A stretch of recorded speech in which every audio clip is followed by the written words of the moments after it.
कंचनपुर नामक गांव में माधव और संतोष नाम के दो मित्र निवास करते थे। माधव एक सरल और मासूम प्रवृत्ति का युवक था, जबकि उसका साथी संतोष स्वभाव से अत्यंत उद्दंड और लापरवाह था। क्योंकि दोनों ने अपना बचपन एक साथ खेलते कूदते बिताया था, इसलिए उनकी मित्रता गहरी हो गई थी। संतोष, जिसे सब सब कहकर बुलाते थे, दिन भर इधर उधर भटकने और आवारागर्दी में अपना समय नष्ट करता था। माधव के पिता का देहांत हो चुका था और वह अपनी मां की देखभाल में दिन रात लगा रहता था। अपने 4 बीघा खेतों में मेहनत करके वह अपनी और अपनी मां की जीविका चलाता था। एक दिन जब माधव थका हारा खेत से लौटा तो उसकी मां ने चिंता भरे स्वर में कहा, बेटा, तू सारा दिन खेत में खून पसीना एक करता है और फिर रात में मेरे लिए खाना भी बनाता है, थोड़ा आराम भी कर लिया कर। माधव मुस्कुराते हुए बोला, अरे मां, ये कैसी बातें करती हो?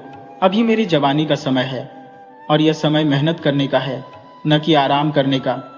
मां ने आंखों में पानी भरकर कहा, तुझे दिन भर इतनी मेहनत करते हुए देखती हो तो अपने बीमार होने पर दुख होता है कि मैं तेरे लिए 2 वक्त का खाना भी नहीं बना सकती। माधव ने अपनी मां को सांत्वना देते हुए कहा, मां, ऐसी बातें मत कर। जब मैं तेरे लिए खाना बनाता हो तो मुझे बहुत खुशी मिलती है। इसी बीच पड़ोसी सुखिया चाचा आ पहुंचे। उन्होंने कहा, बहन, तू बड़ी भाग्यशाली है जो तुझे माधव जैसा बेटा मिला। देख, तेरा बेटा सारा दिन खेतों में काम करता है और फिर रात को तेरे लिए खाना भी बनाता है। दूसरी तरफ मेरा बेटा संतोष है, जो दिन भर आवारागर्दी के सिवा कुछ नहीं करता। माधव ने नम्रता से कहा, अरे चाचा, ऐसा नहीं है। सत्तू, संतोष धीरे धीरे जिम्मेदार हो जाएगा। सुखिया चाचा ने गहरी सांस भरते हुए कहा, क्या खाक सुधरेगा? पहले तो सिर्फ कामचोर था, लेकिन अब तो गांव की लड़कियों को भी तंग करने लगा है। मां ने सुझाव दिया, तो उसकी शादी क्यों नहीं करवा देते? शादी के बाद शायद वह सुधर जाए। सुखिया चाचा ने व्यथित होकर कहा, शादी करके क्या किसी लड़की की जिंदगी बर्बाद करनी है?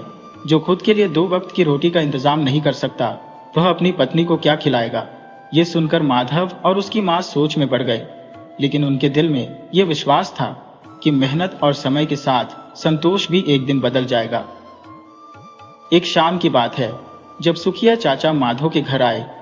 उन्होंने अपने बेटे सत्तू की बेकदरी का दुखड़ा रोते हुए माधव से कहा, माधव बेटा, तू तो उसका दोस्त है, उसे समझाने की कोशिश क्यों नहीं करता? माधव ने अपनी मां की तरफ देखा और फिर चाचा को भरोसा दिलाते हुए कहा, चिंता मत करो चाचा, मैं कल ही सत्तू से इस बारे में बात करूंगा। सुखिया चाचा मुस्कुराते हुए बोले, अच्छा बेटा, वैसे आज खीर बनी थी हमारे घर, सोचा तुम्हारी मां को भी भेज दूं।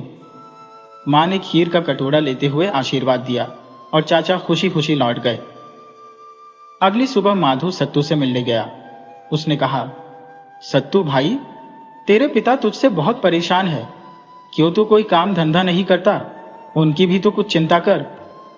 लेकिन सत्तू, जो भीतर ही भीतर माधव से जलता था, तैश में आकर बोला, तो अब मेरा बाप मेरी शिकायत पड़ोसियों के घर भी करने लगा, और तू माधव, क्या मेरे बाप का वकील बनकर आया है? माधव ने शांत स्वर में कहा, ऐसा मत बोल सत्तू, सुखिया चाचा हमारे परिवार जैसे ही तो हैं, और दोस्त होने के नाते अगर मैं तुझसे ये बात नहीं करूंगा तो कौन करेगा?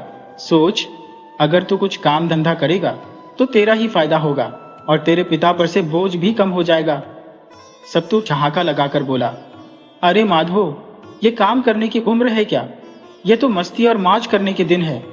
माधव गंभीर होकर बोला, नहीं सत्तू, ये ही वो उम्र है जब आदमी मेहनत करके अपनी जिंदगी संभाल सकता है। जो जवानी में समय गंवा देता है, उसका बुढ़ापा बोझिल हो जाता है। मेरी बात पर जरा सोच, मेहनत का फल मीठा होता है। इतना कहकर माधव अपने खेत की ओर चला गया और सत्तू गुस्से में उसका जाते हुए देखता रहा। सत्तू मन ही मन बड़बड़ाया, कुछ साल पहले ये मेरे साथ गिल्ली डंडा खेलता था और आज मुझे मेहनत का ज्ञान दे रहा है। उसी वक्त गांव का साहूकार अपने नौकरों के साथ वहां आ धमका। उसने सत्तू को घूरते हुए कहा, सत्तू, तेरे ऊपर इस महीने का ब्याज कितना हो गया है, इसका अंदाजा है तुझे? सत्तू घबराते हुए बोला, सेठ जी, मैंने आपसे कहा था ना, सारा पैसा लौटा दूंगा। साहूकार ने दहाड़ते हुए कहा, लौटा दूंगा नहीं, कब लौटाएगा ये बता। 3 महीने से मुझे बेवकूफ बना रहा है। मैं सिर्फ तेरे बाप की इज्जत करता हूँ।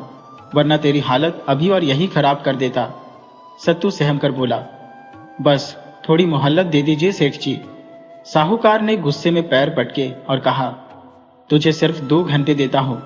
अगर पैसे नहीं मिले तो तेरे बाप से वसूल करूंगा और तेरे सामने तुझे पिटवाऊंगा। इतना कहकर वह वहां से चला गया। सत्तू डर के मारे पसीने से तरबतर हो गया। वह बड़बड़ाया, जो पैसा मैंने जुए में उड़ा दिया वही अब मुसीबत बन गया है। अगर ये बात पिताजी तक पहुंची तो वो मुझे घर से बाहर निकाल देंगे। अचानक उसके दिमाग में एक तरकीब आई। उसकी आंखों में एक खतरनाक चमक उभर आई और उसने सोचा, अब जो भी करना पड़े इस मुसीबत से निकलना ही होगा। सत्तू के दिमाग में एक चालाकी भरी योजना कुल बुलाने लगी। उसने सोचा कि माधो से पैसे उधार मांगना ही सही रहेगा। इस पूरे गांव में अगर कोई उसकी बातों में आ सकता है तो वो माधो ही है। वो दौड़ता हुआ माधो के पास पहुंचा। चेहरा उदास और आंखों में झूठे आंसू भरकर उसने कहा, भाई मेरी मदद कर। साहूकार मुझे मारने पर उतारू है। मैंने गलती की, जुआ खेला, लेकिन अब वादा करता हूं आगे से मेहनत से काम करूंगा। तुझे तेरे पैसे जल्दी लौटा दूंगा। माधो, जो दिल का बड़ा सीधा था, थोड़ी देर सोचने के बाद बोला, सत्तू मैंने तुझे पहले ही कहा था कि जुए से बच, लेकिन अब जो हो गया सो हो गया। ये ले पैसे और साहूकार को जाकर दे दे, पर वादा कर कल से कोई गलत काम नहीं करेगा। माधो ने हाल ही में अपनी फसल बेची थी और पैसे उसके पास रखे हुए थे। उसने वो सारी रकम सत्तू के हाथों में थमा दी। सत्तू पैसे लेकर सीधा साहूकार के पास गया और उसका कर्ज चुका दिया। लेकिन सत्तू की फितरत इतनी आसानी से बदलने वाली नहीं थी। कुछ ही दिनों बाद उसने साहूकार से और ज्यादा पैसे उधार लिए और उन्हें जुए और शराब में उड़ा दिया। उधर माधो की मां की तबीयत अचानक बहुत बिगड़ गई। डॉक्टर ने कहा कि तुरंत इलाज के लिए पैसे की जरूरत है। माधो ने बिना देर किए सत्तू के पास दौड़ लगाई। सत्तू भाई, माधो बोला, मुझे तुरंत पैसे चाहिए। मां की हालत बहुत खराब है। जो पैसे मैंने तुझे दिए थे उनमें से कुछ वापस दे दे। सत्तू, जो पहले से ही सारे पैसे उड़ा चुका था, सक पका गया। उसने झूठ बोलते हुए कहा, भाई मेरे पास अभी कुछ नहीं है, बाद में दूंगा। माधो निराश होकर बोला, सत्तू तूने मुझसे वादा किया था कि पैसे लौट आएगा। जब तक मुझे जरूरत नहीं थी मैंने तुझसे कुछ नहीं मांगा, लेकिन आज मां की जान खतरे में है। ये सुनकर सत्तू का गुस्सा भड़क उठा। उसने तंज भरे लहजे में कहा, तू तो गांव का दुलारा है, तुझे कोई भी उधार दे देगा। जा किसी और से पैसे मांग ले, मुझसे उम्मीद मत रख। माधो का दिल टूट गया। उसने गहरी सांस लेते हुए कहा, सत्तू तू मेरा दोस्त है, इसलिए चाहकर भी तुझे कुछ बुरा नहीं कह सकता, पर अब मैं सुखिया चाचा से तेरी शिकायत जरूर करूंगा। इतना कहकर माधो भारी मन से वहां से चला गया। सत्तू अब शर्मिंदगी और गुस्से से भर गया। तभी उसने देखा कि गांव के मोहन काका हाथ में एक कपड़े की पोटली लिए माधो के घर की ओर जा रहे थे। सत्तू ने उन्हें टोका, काका कहां जा रही हो और ये पोटली में क्या है? मोहन काका मुस्कुराकर बोले, सत्तू बेटा, 2 दिन बाद मेरी बिटिया की शादी है। ये दहेज के सोने के गहने हैं। मैं और सरला बाजार से कुछ खरीदारी करने जा रही है। तब तक ये गहने माधो के पास रखने जा रहा हूं। पूरे गांव में माधो जैसा ईमानदार आदमी कोई और नहीं है। यह सुनकर सत्तू के दिमाग में शैतानी योजना ने जन्म लिया। उसकी आंखों में एक खतरनाक चमक उभर आई।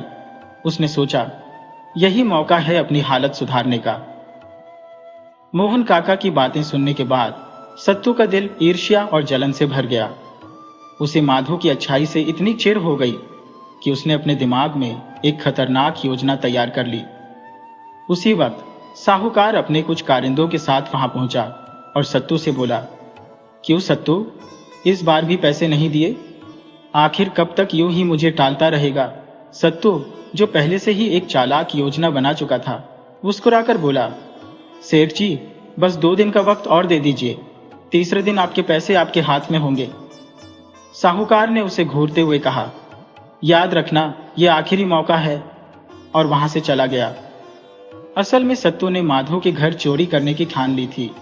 उसे पता था कि दिन भर माधो खेतों में काम करता है और घर पर सिर्फ उसकी बीमार मां रहती है।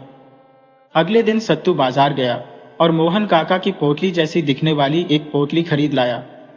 फिर वह माधो के घर पहुंचा दरवाजे पर खटखटाया तो माधो की माँ बाहर आई। उन्हें देखकर सत्तू ने बड़ी मिठास से कहा, क्या हाल है माँ, सब कुशल है? यहाँ से गुजर रहा था तो सोचा आपका हाल चाल पूछता चलो। ये देखिए आपके लिए मिठाई लाया हूँ। मिठाई में सत्तू ने नींद की दवाई मिला दी थी। माधो की माँ ने सत्तू की बातों पर भरोसा किया और प्यार से एक लड्डू खा लिया। कुछ ही पलों में उन्हें गहरी नींद आ गई। सत्तू ने अपनी योजना को अंजाम देने में देर नहीं लगाई। उसने बड़ी चालाकी से अलमारी खोली, उसमें से मोहन काका के गहनों की असली पोटली निकाली और उसकी जगह पत्थरों से भरी हुई नकली पोटली रख दी। उसे पूरा भरोसा था कि किसी को उस पर शक नहीं होगा। फिर वह चुपचाप वहां से निकल गया। अगले दिन मोहन काका माधो के घर पहुंचे और बोले, माधो बेटा, मेरी गहनों की पोटली दे दो। माधो अलमारी से पोटली लाया और काका को दे दी, लेकिन जैसे ही काका ने पोटली खोली वह सन्न रह गए। पोटली में गहनों की जगह सिर्फ पत्थर भरे हुए थे। ये क्या है माधो? काका गुस्से से बोले, मेरे सोने के गहने कहाँ गए? मैंने तुम्हें पोटली जिस हाल में दी थी वैसी की वैसी मांगी थी। ये क्या तमाशा है? माधो का चेहरा शर्म और चिंता से भर गया। उसने हाथ जोड़कर कहा, काका, मुझे समझ में नहीं आ रहा ये कैसे हुआ। मैंने पोटली को खोलकर भी नहीं देखा, जैसे आपने दी थी वैसे ही मैंने रख दी थी। काका आग बबूला होकर बोले, अरे क्यों नहीं कहता कि तेरी नीयत खराब हो गई और तूने गहनों पर हाथ साफ कर दिया? मुझे तुझसे ऐसी उम्मीद नहीं थी माधो। माधो ने सफाई दी, काका मेरी बात पर विश्वास कीजिए, मैंने कुछ भी गलत नहीं किया।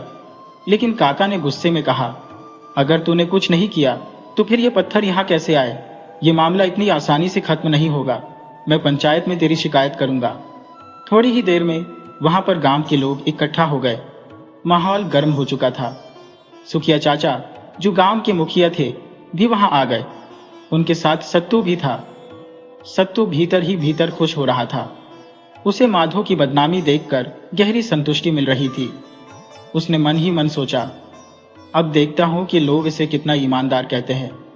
गांव में पंचायत लगी थी। हर तरफ हंगामा मचा हुआ था। हर कोई माधो को कोस रहा था। मुखिया सुखिया चाचा ने गुस्से से कहा, तो माधो, यही है तेरी ईमानदारी? लोगों की आंखों में धूल झोंकने का काम करता है तो शर्म नहीं आती? अपने ही गांव में डाका डाल दिया। भीड़ में से सत्तू ने मौका पाकर कहा, मैं तो पहले ही कहता था यह सब दिखावा है। तुम सब ने इसे सर पर चढ़ा रखा था। देख लो इसकी असलियत। सुखिया चाचा ने निराशा से कहा, मुझे तो तुझसे यह उम्मीद नहीं थी बेटा। कुछ गांव वाले गुस्से में आकर माधो की पिटाई करने लगे। माधो कुछ नहीं कह पा रहा था। उसकी मां रोते हुए बोली, बेटा, मेरी परवरिश में ऐसी क्या कमी रह गई थी कि तूने ये शर्मनाक काम किया? माधो ने आंसू भरी आंखों से कहा, मां, मैं सच कहता हूं, मैंने चोरी नहीं की। लेकिन उसकी बात पर किसी ने विश्वास नहीं किया। तभी अचानक मोहन काका की पत्नी सरला वहां पहुंच गई। उन्होंने सबको चिल्लाकर रोकते हुए कहा, रुको, तुम लोग माधो को क्यों मार रहे हो? मोहन काका ने गुस्से में कहा, तुम देख नहीं रही? इसने मेरे गहने चुरा लिए और बेच दिए। सरला बोली, गहने बेचे? और वो बेचकर इसे 100-200 रुपए से ज्यादा नहीं मिले होंगे। ये सुनकर मोहन काका हैरान रह गए। तुम क्या कह रही हो? सरला ने कहा, क्योंकि वो गहने असली नहीं थे, वो पीतल के थे जिन पर सोने का पानी चढ़ा हुआ था। असली गहने तो मेरे पास है। सभी लोग स्तब्ध रह गए। मोहन काका ने झेंपते हुए पूछा, लेकिन फिर वो पोटली? सरला बोली, तुमने मेरी बात ध्यान से नहीं सुनी थी। मैंने तोते की तरह समझाया था कि अलमारी में 2 रंग की पोटलियां हैं, नीली और लाल। नीली पोटली में असली गहने थे और लाल में नकली। तुमने लाल वाली पोटली उठाकर माधो को दे दी। ये मेरी गलती थी। फिर सरला ने कहा, मैं माधो को अच्छे से जानती हूं, यह चोरी कर ही नहीं सकता। सरला की बात सुनते ही वहां का माहौल बदलने लगा। लेकिन उसी समय साहूकार गुस्से से लाल पीला होता हुआ वहां पहुंच गया। उसने आते ही सत्तू की तरफ इशारा किया और कहा, नकली गहने देकर मुझे बेवकूफ बनाता है? साहूकार ने चुराई हुई पोटली सबके सामने फेंक दी। पोटली खुलते ही सच्चाई सामने आ गई। सत्तू की चोरी की पोल खुल चुकी थी। अब सब समझ गए कि चोरी माधो ने नहीं बल्कि सत्तू ने की थी। तभी माधो की मां बोली, अब मुझे याद आया, कल सत्तू ही घर आया था और उसने मुझे लड्डू खिलाया था। उसे खाते ही मुझे गहरी नींद आ गई थी। अब भी मेरा सिर भारी लग रहा है। सत्तू का चेहरा सफेद पड़ गया। वह अपनी पोल खुलते देख घबरा गया और रोते हुए माधो के पैरों पर गिर पड़ा। माधो, मुझसे गलती हो गई, मुझे माफ कर दे, मुखिया ने गुस्से से कहा। सत्तू, तू तो गांव के लिए कलंक निकला। तेरे धोखे के कारण हमने माधो जैसे सच्चे इंसान की पिटाई कर दी। अब देख क्या रहे हो सब, इसे इसकी करने का फल दो। गांव वालों ने सत्तू की जमकर पिटाई करनी शुरू कर दी, लेकिन तभी माधो ने भीड़ को रोकते हुए कहा, मत मारो इसे, ये मेरा दोस्त है। मैं इसे ऐसे पीटता हुआ नहीं देख सकता। इसकी आंखें बता रही हैं कि इसे अपनी गलती का पछतावा है। माधो की यह बात सुनकर सत्तू फूट फूट कर रोने लगा। उसने हाथ जोड़कर सबके सामने माफी मांगी। माधो, तूने मुझे बचाकर मेरी आंखें खोल दी। मैं अब कभी गलत काम नहीं करूंगा, मेहनत से जीऊंगा, सत्तू ने कहा। इस घटना के बाद से सत्तू ने अपनी गलतियों से सबक लिया और मेहनत से काम करने लगा। वहीं माधो की सच्चाई और उदारता ने गांव के लोगों का दिल और भी जीत लिया।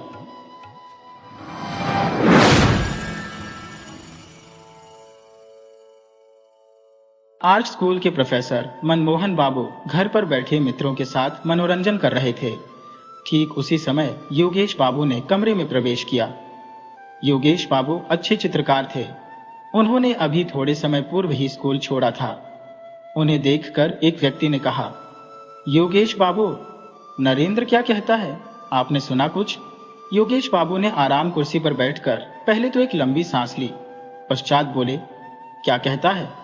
नरेंद्र कहता है, बंग प्रांत में उसकी कोटि का कोई भी चित्रकार इस समय नहीं है। ठीक है, अभी कल का छोकरा है ना, हम लोग तो जैसे आज तक घास छीलते रहे हैं, झुंझलाकर योगेश बाबू ने कहा। जो लड़का बातें कर रहा था उसने कहा, केवल यही नहीं, नरेंद्र आपको भी सम्मान की दृष्टि से नहीं देखता। योगेश बाबू ने उपेक्षित भाव से कहा, क्यों, कोई अपराध? वह कहता है आप आदर्श का ध्यान रखकर चित्र नहीं बनाते। तो किस दृष्टिकोण से बनाता हूं? दृष्टिकोण? रुपये के लिए? योगेश ने एक आंख बंद करके कहा, व्यर्थ। फिर आवेश में कान के पास से अपने अस्त व्यस्त बालों की खींच कर बहुत देर तक मौन बैठा रहा। चीन का जो सबसे बड़ा चित्रकार हुआ है, उसके बाल भी बहुत बड़े थे। यही कारण था कि योगेश ने भी स्वभाव विरुद्ध सिर पर लंबे लंबे बाल रखे हुए थे। ये बाल उसके मुख पर बिल्कुल नहीं भाते थे, क्योंकि बचपन में एक बार चेचक के आक्रमण से उनके प्राण तो बच गए थे, किंतु मुख बहुत कुरूप हो गया था। एक तो श्याम वर्ण, दूसरे चेचक के दाग। चेहरा देखकर सहसा यही जान पड़ता था मानो किसी ने बंदूक में छर्रे भरकर लिबलिबी दाब दी हो। कमरे में जो लड़के बैठे थे, योगेश बाबू को क्रोधित देखकर उसके सामने ही मुंह बंद करके हंस रहे थे। सहसा वह हंसी योगेश बाबू ने भी देख ली। क्रोधित स्वर में बोले, तुम लोग हंस रहे हो, क्यों? एक लड़के ने चाटुकारिता से जल्दी जल्दी कहा। नहीं महाशय, आपको क्रोध आए और हम लोग हंसे, ये भला कभी संभव हो सकता है? ओह, मैं समझ गया, अब अधिक चातुर्य की आवश्यकता नहीं। क्या तुम लोग यह कहना चाहते हो कि अब तक तुम सब दांत निकालकर रो रहे थे? मैं ऐसा मूर्ख नहीं हूं। यह कहकर उन्होंने आंखें बंद कर ली।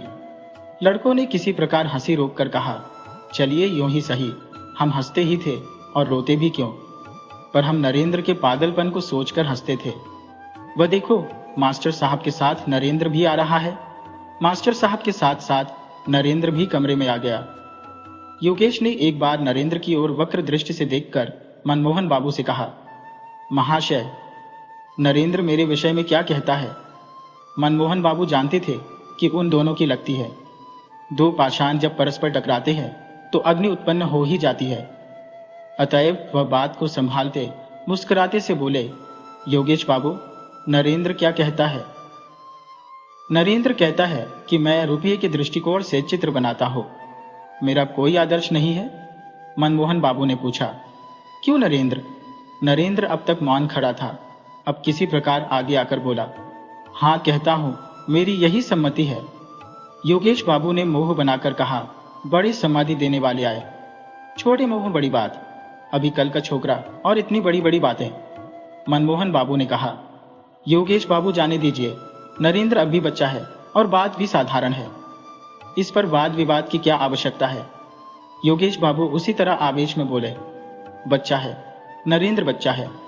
जिसके मुंह पर इतनी बड़ी बड़ी मूछें हो, वह यदि बच्चा है तो बूढ़ा क्या होगा। मनमोहन बाबू, आप क्या कहते हैं? एक विद्यार्थी ने कहा। महाशय, अभी जरा देर पहले तो आपने उसे कल का छोकरा बताया था। योगेश बाबू का मुख क्रोध से लाल हो गया। बोले, कब कहा था? अभी इससे जरा देर पहले। झूठ, बिल्कुल झूठ। जिसकी इतनी बड़ी बड़ी मूछें हैं उसे छोकरा कहूं असंभव है। क्या तुम लोग ये कहना चाहते हो कि मैं बिल्कुल मूर्ख हूं? सब लड़के एक स्वर से बोले, नहीं महाशय, ऐसी बात हम भूलकर भी जिह्वा पर नहीं ला सकते। मनमोहन बाबू किसी प्रकार हंसी को रोक कर बोले, चुप चुप, गोलमाल न करो।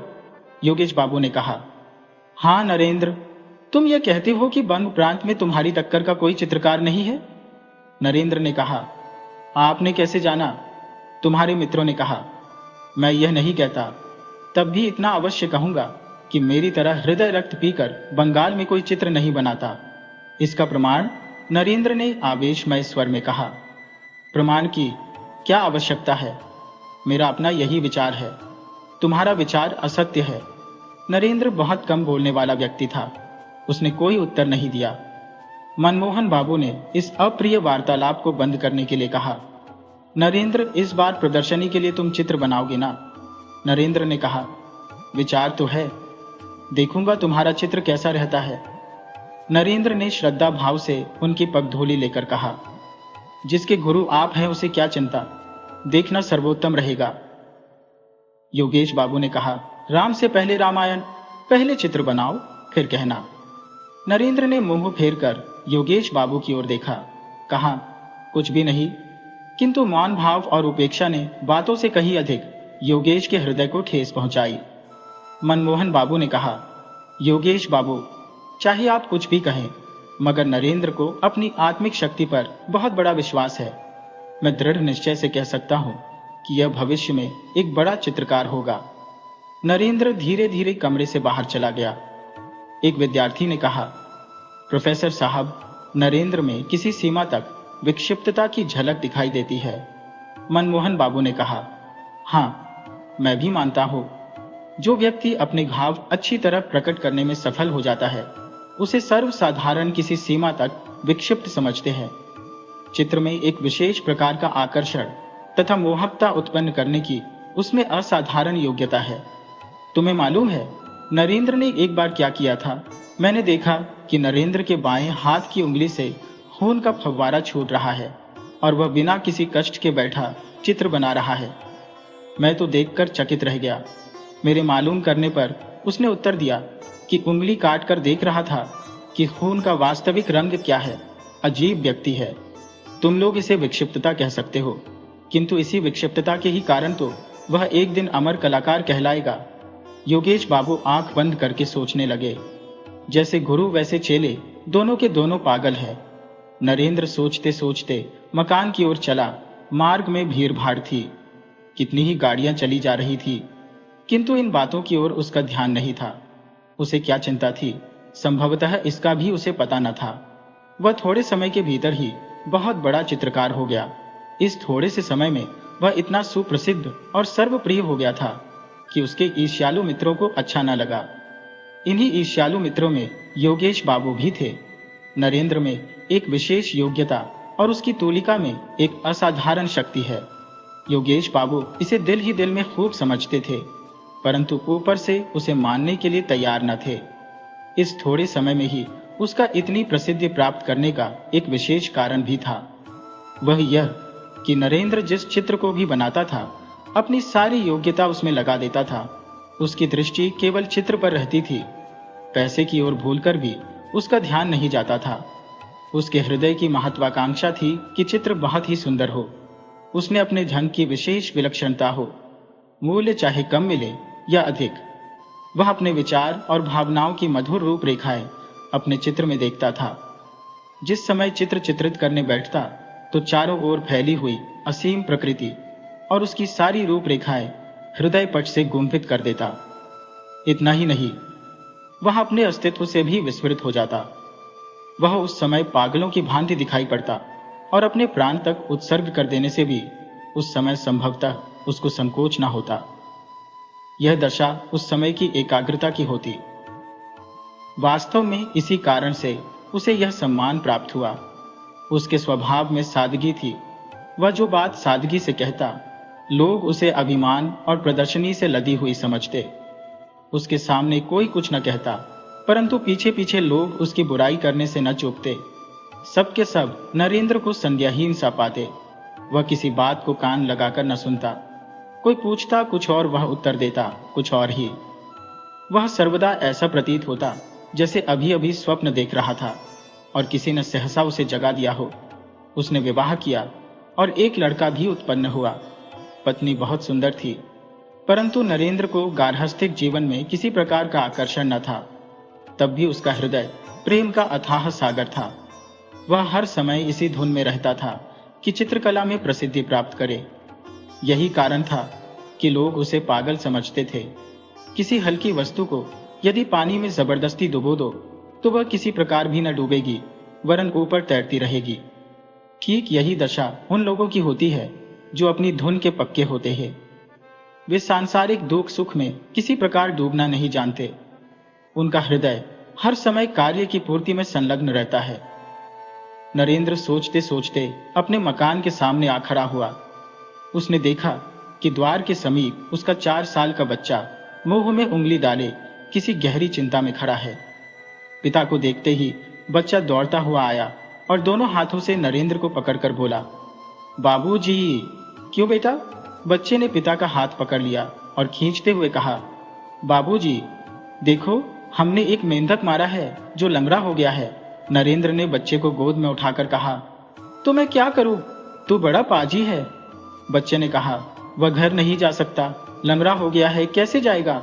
चलो उसे गोद में उठाकर घर पहुंचा दो। नरेंद्र ने बच्चे को गोद में उठा लिया और हंसते हंसते घर में ले गया। एक दिन नरेंद्र को ध्यान आया कि इस बार की प्रदर्शनी में जैसे भी हो अपना एक चित्र भेजना चाहिए। कमरे की दीवार पर उसके हाथ के कितने ही चित्र लगे हुए थे।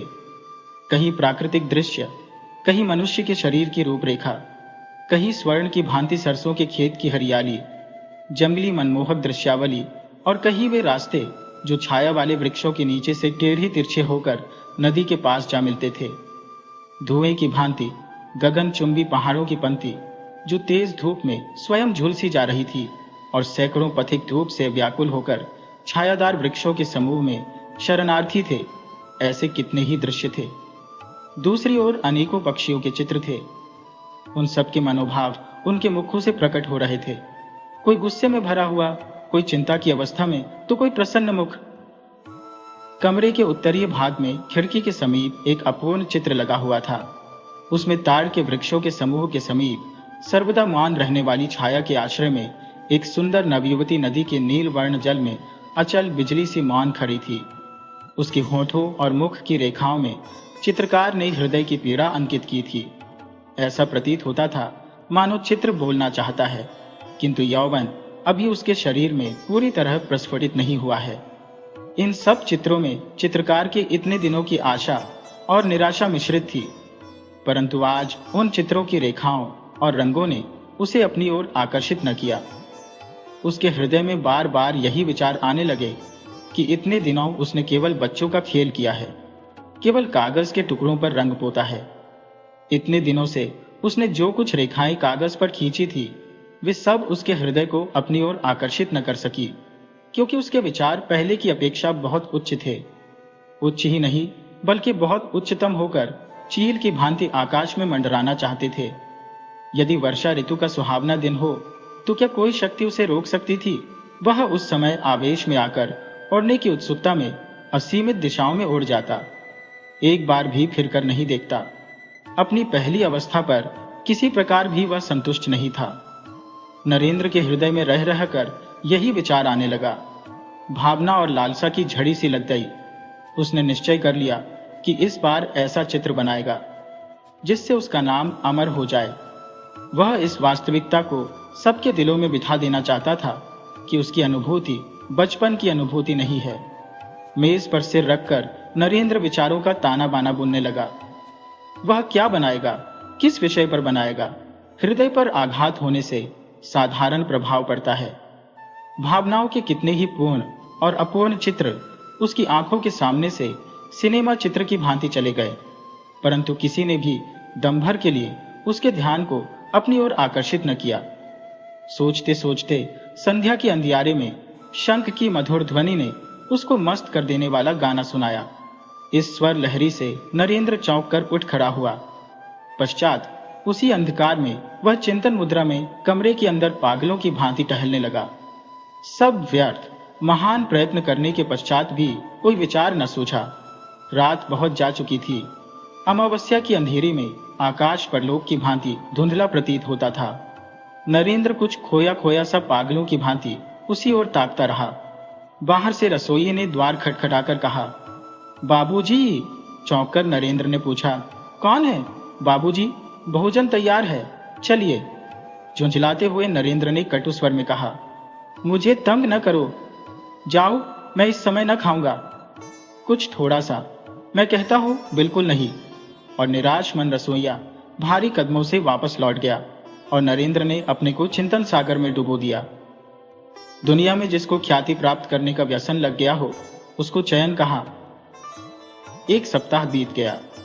इस सप्ताह में नरेंद्र ने घर से बाहर कदम न निकाला। घर में बैठा सोचता रहता, किसी न किसी मंत्र से तो साधना की देवी अपनी कला दिखाएगी ही। इससे पूर्व किसी चित्र के लिए उसे विचार प्राप्ति में देर न लगती थी, परंतु इस बार किसी तरह भी उसे कोई बात न सूझी। जो जो दिन व्यतीत होते जाते थे वह निराश होता जाता था। केवल यही क्यों, कई बार तो उसने झुंझलाकर सिर के बाल नोच लिए। वह अपने आप को गालियां देता, पृथ्वी पर पेट के बल पड़कर बच्चों की तरह रोया भी, परंतु सब व्यर्थ। प्रातःकाल नरेंद्र मौन बैठा था कि मनमोहन बाबू के द्वारपाल ने आकर उसे एक पत्र दिया। उसने उसे खोलकर देखा। प्रोफेसर साहब ने उसमें लिखा था, प्रिय नरेंद्र, प्रदर्शनी होने में अब अधिक दिन शेष नहीं है। 1 सप्ताह के अंदर यदि चित्र न आया तो ठीक नहीं। लिखना तुम्हारी क्या प्रगति हुई है और तुम्हारा चित्र कितना बन गया है। योगेश बाबू ने चित्र चित्रित कर दिया है, मैंने देखा है, सुंदर है, परंतु मुझे तुमसे और भी अच्छे चित्र की आशा है। तुमसे अधिक प्रिय मुझे और कोई नहीं। आशीर्वाद देता हो तुम अपने गुरु की लाज रख सको, इसका ध्यान रखना। इस प्रदर्शनी में यदि तुम्हारा चित्र अच्छा रहा तो तुम्हारी ख्याति में कोई बाधा न रहेगी। तुम्हारा परिश्रम सफल हो, यही कामना है। मनमोहन पत्र पढ़कर नरेंद्र और भी व्याकुल हुआ। केवल 1 सप्ताह शेष है और अभी तक उसके मस्तिष्क में चित्र के विषय में कोई विचार ही नहीं आया। खेद है, अब वह क्या करेगा। उसे अपने आत्मबल पर बहुत विश्वास था, पर उस समय वह विश्वास भी जाता रहा। इसी तुच्छ शक्ति पर वह 10 व्यक्तियों में सिर उठाए फिरता रहा। उसने सोचा था अमर कलाकार बन जाऊंगा, परंतु वाह रे दुर्भाग्य, अपनी अयोग्यता पर नरेंद्र की आंखों में आंसू भर आए। रोगी की रात जैसे आंखों में निकल जाती है, उसकी वह रात वैसे ही समाप्त हुई। नरेंद्र को इसका तनिक भी पता न हुआ। उधर वह कई दिनों से चित्रशाला ही में सोया था। नरेंद्र के मुख पर जागरण के चिन्ह थे। उसकी पत्नी दौड़ी दौड़ी आई और शीघ्रता से उसका हाथ पकड़कर बोली, हाजी, बच्चे को क्या हो गया है, आकर देखो तो। नरेंद्र ने पूछा, क्या हुआ? पत्नी लीला हाँफते हुए बोली, शायद है जा, इस प्रकार खड़े न रहो, बच्चा बिल्कुल अचेत पड़ा है। बहुत ही अनमने मन से नरेंद्र शयन कक्ष में प्रविष्ट हुआ। बच्चा बिस्तर से लगा पड़ा था। पलंग के चारों ओर उस भयानक रोग के चिन्ह दृष्टिगोचर हो रहे थे। लाल रंग 2 घड़ी में ही पीला हो गया था। सहसा देखने से यही ज्ञात होता था जैसे बच्चा जीवित नहीं है, केवल उसके वक्ष के समीप कोई वस्तु धक धक कर रही थी और इस क्रिया से ही जीवन के कुछ चिन्ह दृष्टिगोचर होते थे। वह बच्चे के सिरहाने सिर झुकाकर खड़ा हो गया। लीला ने कहा, इस तरह खड़ी न रहो, जाओ डॉक्टर को बुला लाओ। मां की आवाज सुनकर बच्चे ने आंखें मली, भर्राई हुई आवाज में बोला, मां, ओ मां, मेरे लाल, मेरी पूंजी। क्या कह रहा है? कहते कहते लीला ने दोनों हाथों से बच्चे को अपनी गोद से चिपटा लिया। मां के वक्ष पर सिर रखकर बच्चा फिर पड़ा रहा। नरेंद्र के नेत्र सजल हो गए। वह बच्चे की ओर देखता रहा। लीला ने उपालंभमय स्वर में कहा। अभी तक डॉक्टर को बुलाने नहीं गए? नरेंद्र ने दबी आवाज में कहा। डॉक्टर? पति की आवाज का अस्वाभाविक स्वर सुनकर लीला ने चकित होते हुए कहा। क्या? कुछ नहीं, जाओ डॉक्टर को बुला लाओ, अभी जाता हूं। नरेंद्र घर से बाहर निकला। घर का द्वार बंद हुआ। लीला ने आश्चर्यचकित होकर सुना कि उसके पति ने बाहर से द्वार की जंजीर खींच ली और वह सोचती रही, ये क्या? नरेंद्र चित्रशाला में प्रविष्ट होकर एक कुर्सी पर बैठ गया। दोनों हाथों से मुंह ढांपकर वह सोचने लगा। उसकी दशा देखकर ऐसा लगता था कि वह किसी तीव्र आत्मिक पीड़ा से पीड़ित है। चारों ओर गहरे सोनेपन का राज्य था। केवल दीवार लगी हुई घड़ी कभी न थकने वाली गति से टिक टिक कर रही थी और नरेंद्र के सीने के अंदर उसका हृदय मानो उत्तर देता हुआ कह रहा था, धक धक। संभवतः उसके भयानक संकल्पों से परिचित होकर घड़ी और उसका हृदय परस्पर कानाफूसी कर रहे थे। सहसा नरेंद्र उठ खड़ा हुआ। संज्ञाहीन अवस्था में कहने लगा, क्या करूं? ऐसा आदर्श फिर न मिलेगा, परंतु वह तो मेरा पुत्र है। वह कहते कहते रुक गया, मौन होकर सोचने लगा। सहसा मकान के अंदर से सनसनाते हुए बाण की भांति हाय की हृदय वेधक आवाज उसके कानों में पहुंची। मेरे लाल, तू कहां गया? जिस प्रकार चिल्ला टूट जाने से कमान सीधी हो जाती है, चिंता और व्याकुलता से नरेंद्र ठीक उसी तरह सीधा खड़ा हो गया। उसके मुख पर लाली का चिन्ह तक न था। फिर कान लगाकर उसने आवाज सुनी। वह समझ गया कि बच्चा चल बसा। मन ही मन में बोला, भगवान, तुम साक्षी हो, मेरा कोई अपराध नहीं। इसके बाद वह अपने सिर के बालों को मुट्ठी में लेकर सोचने लगा। जैसे कुछ समय पश्चात ही मनुष्य निद्रा से चौंक उठता है, उसी प्रकार चौंक कर जल्दी जल्दी मेज पर से कागज, तूलिका और रंग आदि लेकर वह कमरे से बाहर निकल गया। शयन कक्ष के सामने एक खिड़की के समीप आकर वह अचकचा कर खड़ा हो गया। कुछ सुनाई देता है क्या? नहीं, सब खामोश है। उस खिड़की से कमरे का आंतरिक भाग दिखाई पड़ रहा था। जागकर भय से थरथर कांपते हुए उसने देखा तो उसके सारे शरीर में कांटे से चुभ गए। बिस्तर उलट पुलट हो रहा था।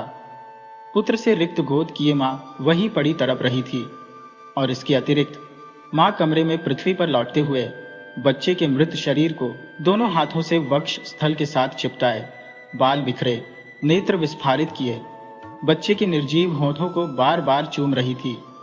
नरेंद्र की दोनों आंखों में किसी ने 2 सलाखें चुभो दी हो। उसने होठ चबाकर कठिनता से स्वयं को संभाला और इसके साथ ही कागज पर पहली रेखा खींची। उसके सामने कमरे के अंदर वही भयानक दृश्य उपस्थित था। संभवतः संसार के किसी अन्य चित्रकार ने ऐसा दृश्य सम्मुख रखकर तूलिका न उठाई होगी। देखने में नरेंद्र के शरीर में कोई गति न थी, परंतु उसके हृदय में कितनी वेदना थी उसे कौन समझ सकता है। वह तो पिता था। नरेंद्र जल्दी जल्दी चित्र बनाने लगा। जीवन भर चित्र बनाने में इतनी जल्दी उसने कभी न की। उसकी उंगलियां किसी अज्ञात शक्ति से अपूर्व शक्ति प्राप्त कर चुकी थी। रूपरेखा बनाते हुए उसने सुना, बेटा, ओ बेटा, बातें करो, बात करो, जरा एक बार तुम देख तो लो। नरेंद्र ने अस्फुट स्वर में कहा। उफ, यह असहनीय है। और उसके हाथ से तूलिका छूटकर पृथ्वी पर गिर पड़ी। किंतु उसी समय तूलिका उठाकर वह पुनः चित्र बनाने लगा। रह रहकर लीला का क्रंदन रुदन कानों में पहुंचकर हृदय को छेड़ता और रक्त की गति को मंद करता और उसके हाथ स्थिर होकर उसकी तूलिका की गति को रोक देते। इसी प्रकार पल पर पल बीतने लगे। मुख्य द्वार से अंदर आने के लिए नौकरों ने शोर मचाना शुरू कर दिया था, परंतु नरेंद्र मानो इस समय विश्व और विश्वव्यापी कोलाहल से बहरा हो चुका था। वह कुछ भी न सुन सका। इस समय वह एक बार कमरे की ओर देखता और एक बार चित्र की ओर, बस रंग में तूलिका डुबोता और फिर कागज पर चला देता। वह पिता था, परंतु कमरे के अंदर पत्नी के हृदय से लिपटे हुए मृत बच्चे की याद भी वह धीरे धीरे भूलता जा रहा था। सहसा लीला ने उसे देख लिया। दौड़ती हुई खिड़की के समीप आकर दुखित स्वर में बोली, क्या डॉक्टर को बुलाया? जरा एक बार आकर देख तो लेते कि मेरा लाल जीवित है या नहीं। ये क्या चित्र बना रहे हो? चौंक कर नरेंद्र ने लीला की ओर देखा। वह लड़खड़ाकर गिर रही थी।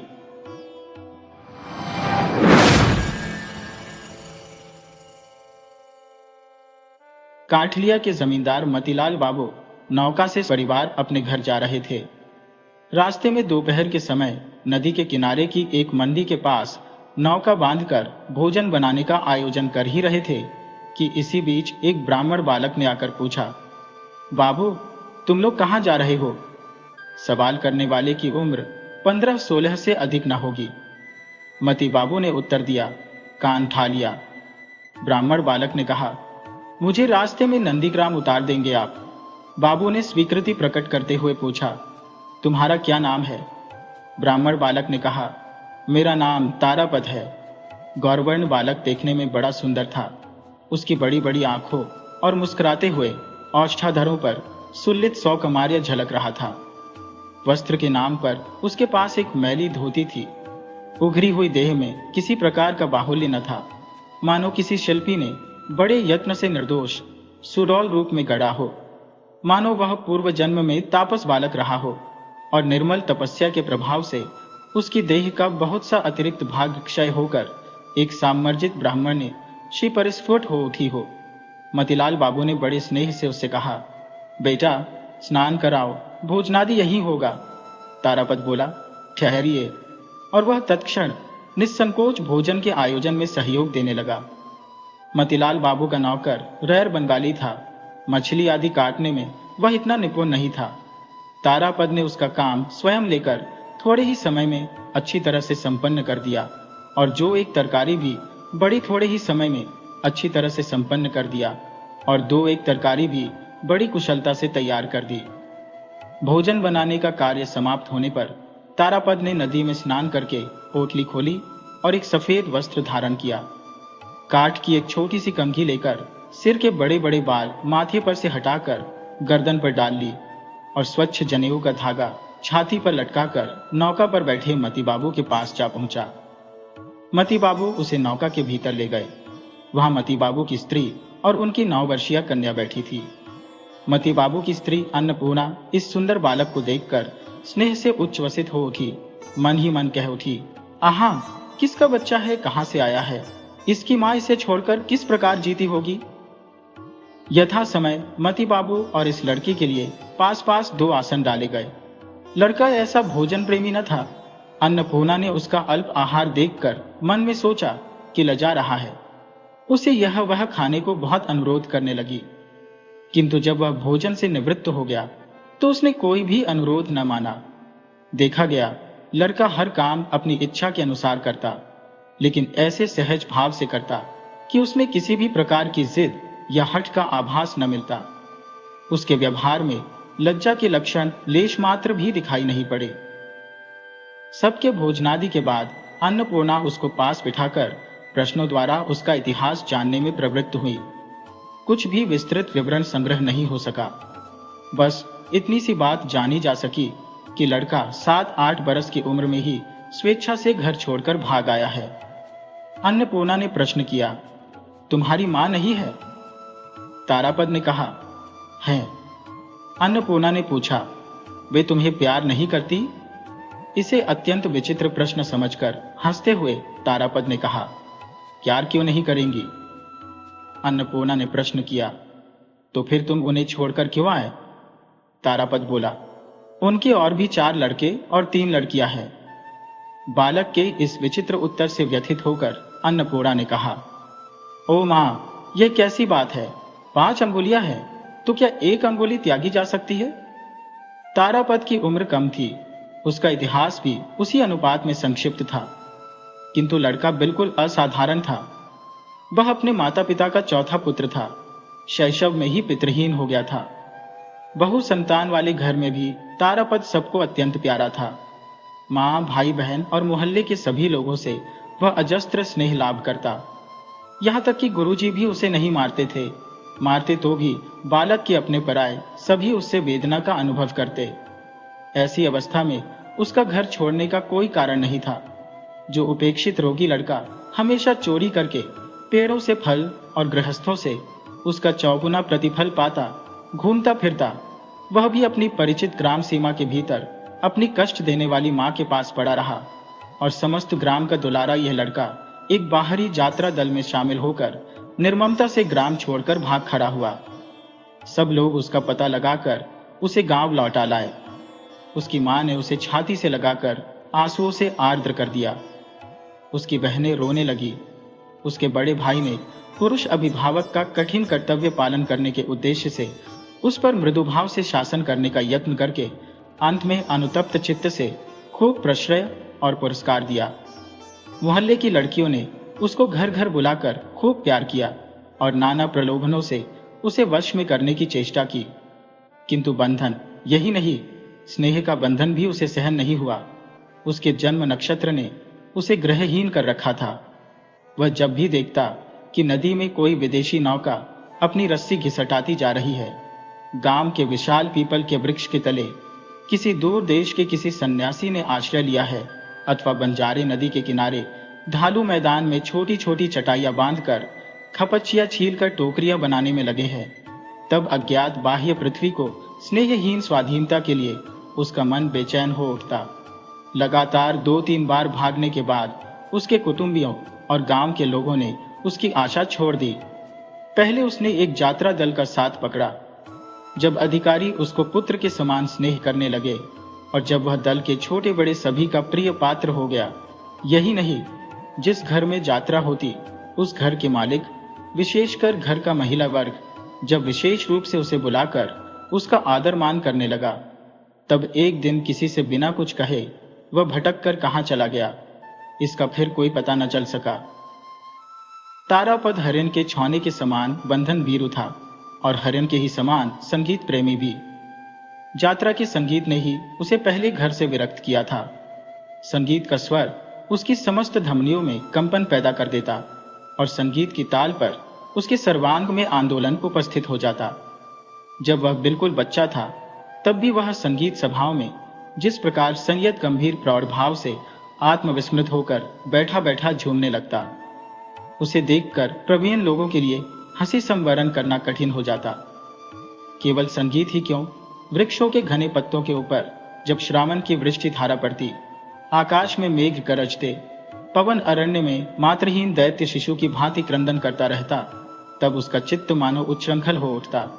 निस्तब्ध दोपहरी में आकाश से बड़ी दूर से आती चील की पुकार, वर्षा ऋतु की संध्या में मेरकों का कलरव, गहन रात में शुगालों की चीत्कार ध्वनि सभी उसको अधीर कर देते।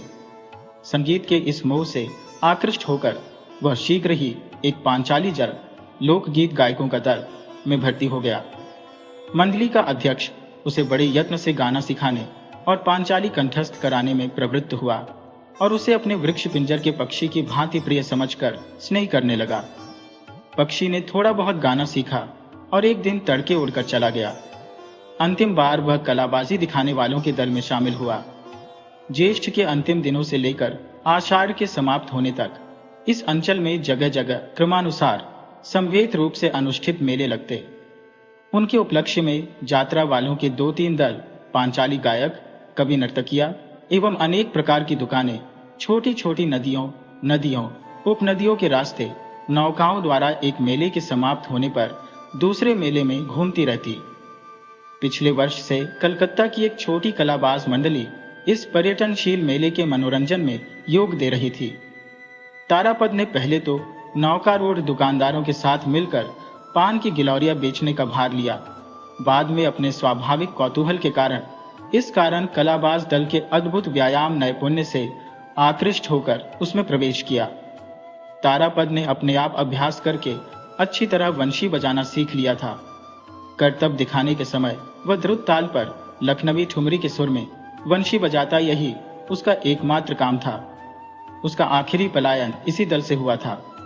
उसने सुना था कि नंदीग्राम के जमींदार बाबू बड़ी धूमधाम से एक शौकिया यात्रा दल बना रहे हैं, अतः वह अपनी छोटी सी पोटली लेकर नंदीग्राम की यात्रा की तैयारी कर रहा था।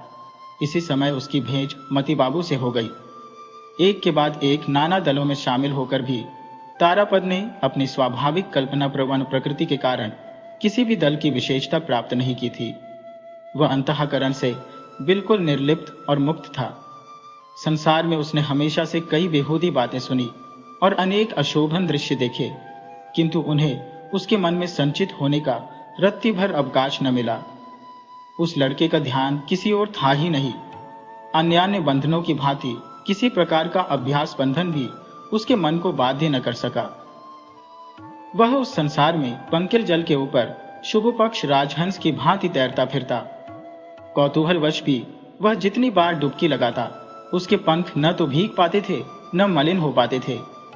इसी कारण इस गृह त्यागी लड़के के मुख पर एक शुभ स्वाभाविक तारुण्य अम्लान भाव से झलकता रहता। उसकी यही मुखश्री देखकर प्रवीण दुनियादार मतीलाल बाबू ने बिना कुछ पूछे, बिना संदेह किए बड़े प्यार से उसका आह्वान किया था। भोजन समाप्त होने पर नौका चल पड़ी। अन्नपूर्णा बड़े स्नेह से ब्राह्मण बालक से उसके घर की बातें, उसके स्वजन कुटुंबियों का समाचार पूछने लगी। तारापद ने अत्यंत संक्षेप में उनका उत्तर देकर बाहर आकर परित्राण पाया। बाहर परिपूर्णता की अंतिम सीमा तक भरकर वर्षा नदियों ने अपने आत्मविस्मृत उद्दाम चांचल्य से प्रकृति माता को मानो उद्विग्न कर दिया था। मेघ मुक्त धूप में नदी किनारे की अर्ध निमग्न काशतृण श्रेणी एवं उसके ऊपर सरस सघन ईख के खेत और उससे भी परवर्ती प्रदेश में दूर दिंगत चुंबित नीलांजन वर्ग वन रेखा, सभी कुछ मानो किसी काल्पनिक कथा की सोने की छड़ी। प्रसिद्ध लोक कथा है कि एक राजकुमार ने सोने की छड़ी छुआकर सोई हुई राजकुमारी को जगा दिया था। चांदी की छड़ी छुआने से वह सो जाती थी। सोने की छड़ी प्रेम जागृत अवस्था का प्रतीक है कि स्पर्श से सद्य जागृत नवीन सौंदर्य की भांति नीरव नीलाकाश की मुग्ध दृष्टि के सम्मुख परिस्फुटित हो उठा हो। सभी कुछ मानो सजीव स्पंदित प्रगल्भ प्रकाश में उद्भासित नवीनता से मसरी और प्राचुर्य से परिपूर्ण हो। तारापद ने नौका की छत पर पाल की छाया में जाकर आश्रय लिया। ढालू हरा मैदान, पानी से भरे पाट के खेत, गहन श्याम लहराते हुए आमन, हिमंतकालीन धान घाट से गांव की ओर जाने वाले संकरे रास्ते, सघन वन वेष्टित छायामय गांव एक के बाद एक उसकी आंखों के सामने से निकलने लगे। जल, स्थल, आकाश, चारों ओर की यह गतिशीलता, सजीवता, मुखरता, आकाश पृथ्वी की यह व्यापकता और वैचित्र्य एवं निर्लिप्त सुदूरता, ये अत्यंत विस्तृत, चिरस्थायी, निर्निमेष, नीरव, वाक्य विहीन विश्व तरुण बालक के परमात्मीय थे। पर फिर भी वह इस चंचल मानव को क्षण भर के लिए भी स्नेह बाहुओं में बांध रखने की कोशिश नहीं करता था। नदी के किनारे बछड़े पूंछ उठाए दौड़ रहे थे। गांव का टट्टू घोड़ा रस्सी से बंधे अपने अगले पैरों के बल कूदता हुआ घास चरता फिर रहा था। मच्छरंग पक्षी मछुआरों के जाल बांधने के बांस के डंडे से बड़े वेग से पानी में झप से कूदकर मछली पकड़ रहा था। लड़के पानी में खेल रहे थे। लड़कियां उच्च स्वर से हंसती हुई बातें करती हुई छाती तक गहरे पानी में अपना वस्त्रांचल फैलाकर दोनों हाथों से उसे धो रही थी। आंचल कमर में खोसे मछुआरी ने डलिया लेकर मछुआरों से मछली खरीद रही थी। इस सब को वह चिरनूतन अश्रांत कौतूहल से बैठा देखता था। उसकी दृष्टि की पिपासा किसी भी तरह निवृत्त नहीं होती थी। नौका की छत पर जाकर तारापद ने धीरे धीरे खेबैया मांझियों से बातचीत छेड़ दी। बीच बीच में आवश्यकतानुसार वह मल्लाहों के हाथ से लग्गी लेकर खुद ही ठेलने लग जाता। मांझियों को जब तमाकू पीने की जरूरत पड़ती तब वह स्वयं जाकर हाल संभाल लेता। जब जिधर हाल मोड़ना आवश्यक होता वह दक्षता पूर्वक संपन्न कर देता। संध्या होने के कुछ पूर्व अन्नपूर्णा ने तारापद को बुलाकर पूछा, रात में तुम क्या खाते हो? तारापद बोला, जो मिल जाता है वही खा लेता हूं, रोज खाता भी नहीं। इस सुंदर ब्राह्मण बालक की आतिथ्य ग्रहण करने की उदासीनता अन्नपूर्णा को थोड़ी कष्टकर प्रतीत हुई। उनकी बड़ी इच्छा थी कि खिला पिलाकर, पहना ओढ़ाकर इस गृहच्युत यात्री बालक को संतुष्ट करें, किंतु किससे वह संतुष्ट होगा ये वे नहीं जान सकी। नौकरों को बुलाकर गांव से दूध, मिठाई आदि खरीद मंगाने में अन्नपूर्णा ने धूमधाम मचा दी। तारापद ने पेट भर भोजन तो किया किंतु दूध नहीं पिया। मौन स्वभाव मतीलाल बाबू तक ने उससे दूध पीने का अनुरोध किया। उसने संक्षेप में कहा, मुझे अच्छा नहीं लगता। नदी पर 2-3 दिन बीत गए। तारापद ने भोजन बनाने, सौदा खरीदने से लेकर नौका चलाने तक सब कामों में स्वेच्छा और तत्परता से योग दिया। जो भी दृश्य उसकी आंखों के सामने आता उसी ओर तारापद की कौतूहलपूर्ण दृष्टि दौड़ जाती। जो भी काम उसके हाथ लग जाता उसी की ओर वह अपने आप आकर्षित हो जाता। उसकी दृष्टि, उसके हाथ, उसका मन सर्वदा ही गतिशील बने रहते। इसी कारण वह इस नित्य चलायमान प्रकृति के समान सर्वदा निश्चिंत, उदासीन रहता। किंतु सर्वदा क्रियासक्त भी। यूं तो हर मनुष्य की अपनी एक स्वतंत्र अधिष्ठान भूमि होती है, किंतु तारापद इस अनंत नीलांबरवाही विश्व प्रवाह की एक आनंदोज्ज्वल तरंग था। भूत भविष्य के साथ उसका कोई संबंध न था। आगे बढ़ते जाना ही उसका एकमात्र काम था। इधर बहुत दिन तक नाना संप्रदायों के साथ योग देने के कारण अनेक प्रकार की मनोरंजनी विद्याओं पर उसका अधिकार हो गया था। किसी भी प्रकार की चिंता से आच्छन्न न रहने के कारण उसके निर्मल स्मृति पट पर सारी बातें अद्भुत सहज ढंग से अंकित हो जाती। पांचाली कथकता एक, कीर्तन गान, जात्राभिनय के लंबे अवतरण उसे कंठस्थ थे। मतीलाल बाबू अपनी नित्य प्रति की प्रथा के अनुसार एक दिन संध्या समय अपनी पत्नी और कन्या को रामायण पढ़कर सुना रहे थे। लवकुश की कथा की भूमिका चल रही थी। तभी तारापद अपना उत्साह संवरण न कर पाने के कारण नौका की छत से उतर आया और बोला, किताब रहने दे, मैं लवकुश का गीत सुनाता हूं, आप सुनते चलिए। ये कहकर उसने लवकुश की पांचाली शुरू कर दी। बांसुरी के समान सुमिष्ट उन्मुक्त स्वर पर आकर झुके पड़ रहे थे। उस नदी नीर के संध्याकाश में हास्य, करुणा एवं संगीत का एक अपूर्व रस स्रोत प्रवाहित होने लगा। दोनों निस्तब्ध किनारे कौतूहलपूर्ण हो उठे। पास से जो सारी नौकाएं गुजर रही थी, उनमें बैठे लोग क्षण भर के लिए उत्कंठित होकर उसी ओर कान लगाए रहे। जब गीत समाप्त हो गया तो सभी ने व्यथित चित्त से लंबी सांस लेकर सोचा, इतनी जल्दी ये क्यों समाप्त हो गया। सजल नयना अन्नपूर्णा की इच्छा हुई कि उस लड़के को गोद में बिठाकर छाती से लगाकर उसका माथा छून ले। मतीलाल बाबू सोचने लगे, यदि इस लड़के को किसी प्रकार अपने पास रख सको तो पुत्र का अभाव पूरा हो जाए। केवल छोटी बालिका चारू शशि का अंतःकरण ईर्ष्या और विद्वेष से परिपूर्ण हो उठा। चारू शशि अपने माता पिता की इकलौती संतान और उनके स्नेही की एकमात्र अधिकारिणी थी। उसकी धुन और हठ की कोई सीमा न थी। खाने पहनने, बाल बनाने के संबंध में उसका स्वतंत्र मत था, किंतु उसके मन में तनिक भी स्थिरता नहीं थी। जिस दिन कहीं निमंत्रण होता, उस दिन उसकी मां को भय रहता कि कहीं लड़की साज श्रृंगार को लेकर कोई असंभव जिद न कर बैठे। यदि दैवात कभी केश बंधन उसके मन के अनुकूल न हुआ तो फिर उस दिन चाहे जितनी बार बाल खोलकर, चाहे जितने प्रकार से बांधे जाते, वह किसी तरह संतुष्ट न होती और अंत में रोना धोना मच जाता। हर बात में यही दशा थी। पर कभी कभी जब चित्त प्रसन्न रहता तो उसे किसी भी प्रकार की कोई आपत्ति न होती।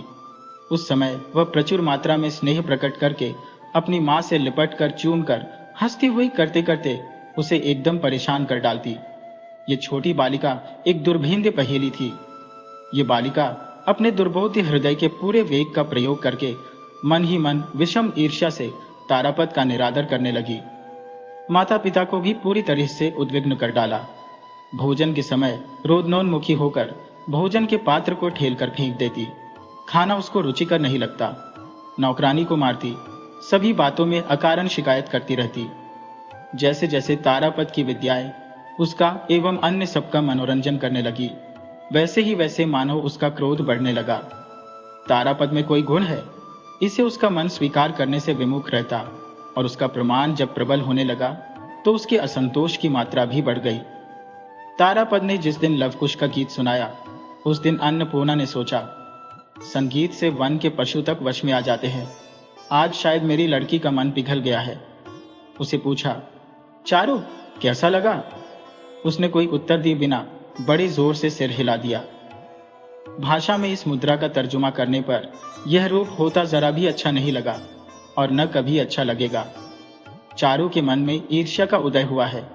यह समझकर उसकी मां ने चारू के सामने तारापद के प्रति स्नेह प्रकट करना कम कर दिया। संध्या के बाद जब चारू जल्दी जल्दी खाकर सो जाती, तब अन्नपूर्णा नौका कक्ष के दरवाजे के पास आकर बैठती और मती बाबू और तारापद बाहर बैठते। अन्नपूर्णा के अनुरोध पर तारापद गाना शुरू करता। उसके गाने से जब नदी के किनारे की विश्राम निरता ग्राम श्री संध्या के विपुल अंधकार में मुग्ध निस्तब्ध हो जाती और अन्नपूर्णा का कोमल हृदय स्नेह और सौंदर्य रस से छलकने लग जाता, तब सहसा चारों बिछौने से उठकर तेजी से आकर सरोष रोती हुई कहती, मां, तुमने यह क्या शोर मचा रखा है? मुझे नींद नहीं आती।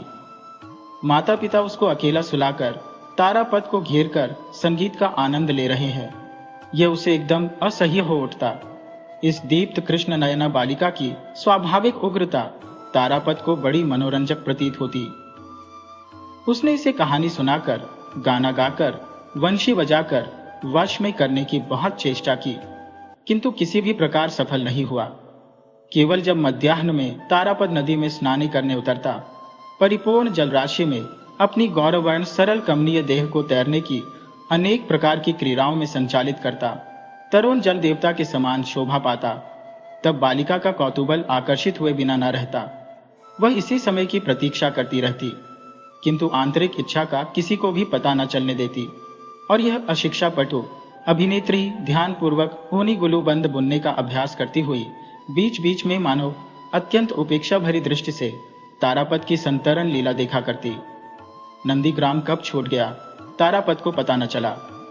विशाल नौका अत्यंत मृदुमंद गति से कभी पाल तानकर, कभी रस्सी खींचकर अनेक नदियों की शाखा प्रशाखाओं में होकर चलने लगी। नौकारोहियों के दिन भी इन सब नदी उपनदियों के समान शांति सौंदर्यपूर्ण वैचित्र के बीच सहज सौम्य गति से मृदुमिष्ट कल स्वर में प्रवाहित होने लगे। किसी को किसी प्रकार की जल्दी नहीं थी। दोपहर को स्नानाहार में बहुत समय व्यतीत होती और इधर संध्या होते न होते बड़े दिखने वाले किसी गांव के किनारे घाट के समीप झिल्ली मंद्रित खद्योत खचित वन के पास नौका बांध दी जाती। इस प्रकार 10 दिन में नौका कांठालिया पहुंची। जमींदार के आगमन से घर से पालकी और टट्टू घोड़ों का समागम हुआ और हाथ में बांस की लाठी धारण किए सिपाही चौकीदारों के दल ने बार बार बंदूक की खाली आवाज से गांव के उत्कंठित काक समाज को यत प्रोनास्ति मुखर कर दिया। इस सारे समारोह में समय लगा। इस बीच में तारापद ने तेजी से नौका से उतरकर एक बार सारे गांव का चक्कर लगा डाला। किसी को दादा, किसी को काका, किसी को दीदी, किसी को मौसी कहकर 2-3 घंटे में सारे गांव के साथ सौहार्द बंधन स्थापित कर लिया। कहीं भी उसके लिए स्वभावतः कोई बंधन नहीं था।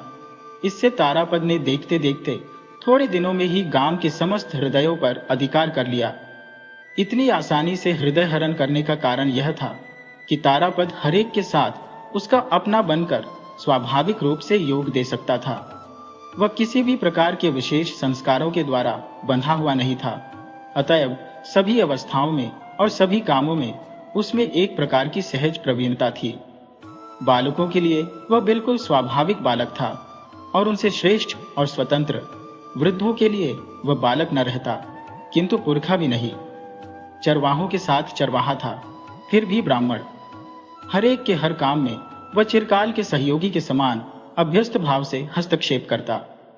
हलवाई की दुकान पर बैठकर साल के पत्ते से संदेश पर बैठी मक्खियां उड़ाने लग जाता। मिठाइयां बनाने में भी पक्का था। करघे का मर्म भी उसे थोड़ा बहुत मालूम था। कुम्हार का चाक चलाना भी उसके लिए बिल्कुल नया नहीं था। तारापद ने सारे गांव को वश में कर लिया।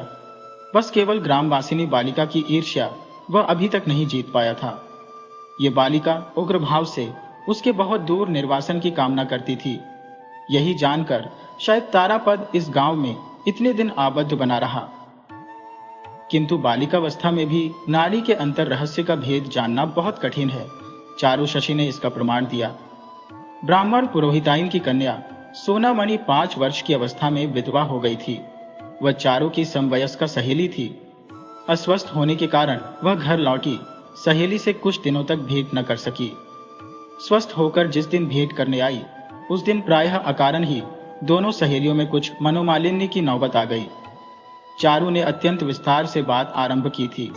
उसने सोचा था कि तारापद नामक अपने नवार्जित परम रत्न को जुटाने की बात का विस्तार पूर्वक वर्णन करके वह अपनी सहेली के कौतूहल एवं विस्मय को सप्तम पर चढ़ा देगी।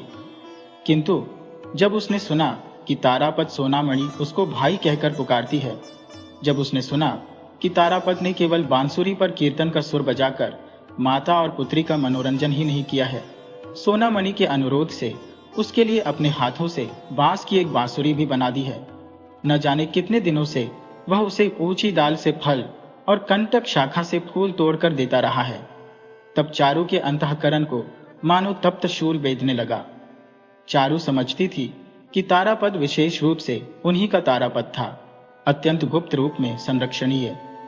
अन्य साधारण जन केवल उसका थोड़ा बहुत आभास मात्र पाएंगे, फिर भी किसी भी तरह उसका सामीप्य न पा सकेंगे। दूर से ही उसके रूप गुण पर मुग्ध होंगे और चारु शशि को धन्यवाद देते रहेंगे। यही अद्भुत दुर्लभ दैवलब्ध ब्राह्मण बालक सोनामणि के लिए सहजम्य क्यों हुआ? हम यदि उसे इतना यत्न करके न लाते, इतने यत्न से न रखते, तो सोनामणि आदि उसका दर्शन कहां से पाती? सोनामणि का भैया शब्द सुनते ही उसके शरीर में आग लग गई।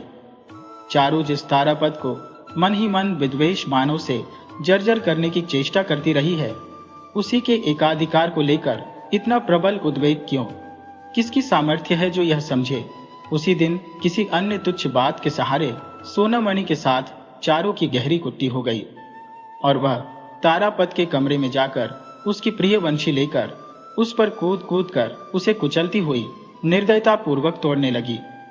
चारु जब प्रचंड रोष में इस वंशी ध्वंस कार्य में व्यस्त थी, तभी तारापद ने कमरे में प्रवेश किया। बालिका की यह प्रलय मूर्ति देखकर उसे आश्चर्य हुआ। बोला, चारु, मेरी वंशी क्यों तोड़ रही हो? चारु रक्त नेत्रों और लाल मुख से, ठीक कर रही हो, अच्छा कर रही हो, कहकर टूटी हुई वंशी को और दो चार अनावश्यक लातें मारकर उच्छ्वसित कंठ से रोती हुई कमरे से बाहर चली गई। तारापद ने वंशी उठाकर उलट पलट कर देखी, उसमें अब कोई दम नहीं था। अकारण ही अपनी पुरानी वंशी की यह आकस्मिक दुर्गति देखकर वह अपनी हंसी न रोक सका। चारु शशि दिनों दिन उसके परम कौतूहल का विषय बनती जा रही थी। उसके कौतूहल का एक और क्षेत्र था। मतीलाल बाबू की लाइब्रेरी में तस्वीरों वाली अंग्रेजी की किताबें। बाहरी जगत से उसका यथेष्ट परिचय हो गया था, किंतु तस्वीरों के इस जगत में वह किसी प्रकार भी अच्छी तरह प्रवेश नहीं कर पाता था। कल्पना द्वारा वह अपने मन में बहुत कुछ जमा लेता, किंतु उससे उसका मन किसी प्रकार तृप्त न होता। तस्वीरों की पुस्तकों के प्रति तारापद का यह आग्रह देखकर एक दिन मतीलाल बाबू बोले, अंग्रेजी सीखोगे तब तुम इन सारी तस्वीरों का अर्थ समझ लोगे। तारापद ने तुरंत कहा, सीखूंगा। मती बाबू बड़े खुश हुए। उन्होंने गांव के एंट्रेंस स्कूल के हेडमास्टर रामरतन बाबू की प्रतिदिन संध्या समय इस लड़के को अंग्रेजी पढ़ाने के लिए नियुक्त कर दिया। तारापद अपनी प्रखर स्मरण शक्ति एवं अखंड मनोयोग के साथ अंग्रेजी शिक्षा में प्रवृत्त हुआ। मानो वह किसी नवीन दुर्गम राज्य में भ्रमण करने निकला हो। उसने पुराने जगत के साथ कोई संपर्क न रखा। मोहल्ले के लोग अब उसे न देख पाते। जब वह संध्या के पहले निर्जन नदी तट पर तेजी से टहलते पाठ कंठस्थ करता, तब उसका उपासक बालक संप्रदाय दूर से खिन्नचित्त होकर संभ्रमपूर्वक उसका निरीक्षण करता। उसके पाठ में बाधा डालने का साहस न कर पाता। चारु भी आजकल उसे बहुत नहीं देख पाती थी। पहले तारापद अंतःपुर में जाकर अन्नपूर्णा की स्नेह दृष्टि के सामने बैठकर भोजन करता था, किंतु इसके कारण कभी कभी देर हो जाती थी। इसीलिए उसने मती बाबू से अनुरोध करके अपने भोजन की व्यवस्था बाहर ही करा ली थी। अन्नपूर्णा ने व्यथित होकर इस पर आपत्ति प्रकट की थी, किंतु अध्ययन के प्रति बालक का उत्साह देखकर अत्यंत संतुष्ट होकर उन्होंने इस नई व्यवस्था का अनुमोदन कर दिया। तभी सहसा चारु भी जिद कर बैठी, मैं भी अंग्रेजी सीखूंगी। उसके माता पिता ने अपनी कन्या के इस प्रस्ताव को पहले तो परिहास का विषय समझकर स्नेह मिश्रित हंसी उड़ाई, किंतु कन्या ने इस प्रस्ताव के परिहास्य अंश को प्रचुर अश्रु जलधारा से तुरंत पूर्ण रूप से धो डाला। अंत में इन स्नेह दुर्बल निरुपाय अभिभावकों ने बालिका के प्रस्ताव को गंभीरता से स्वीकार कर लिया। तारापद के साथ साथ चारु भी मास्टर से पढ़ने लग गई, किंतु पढ़ना लिखना इस अस्थिर चित्त बालिका के स्वभाव के विपरीत था। वह स्वयं तो कुछ न सीख पाई, बस तारापद की पढ़ाई में विघ्न डालने लगी। वह पिछड़ जाती, पाठ कंठस्थ न करती, किंतु फिर भी वह किसी प्रकार तारापद से पीछे रहना न चाहती। तारापद के उससे आगे निकलकर नया पाठ लेने पर वह बहुत रुष्ट होती, यहां तक कि रोने धोने से भी बाज न आती थी। तारापद के पुरानी पुस्तक समाप्त कर नई पुस्तक खरीदने पर उसके लिए भी नई पुस्तक खरीदनी पड़ती। तारापद छुट्टी के समय स्वयं कमरे में बैठकर लिखता और पाठ कंठस्थ करता। यह उस ईर्ष्यापरायण बालिका से सहन न होता।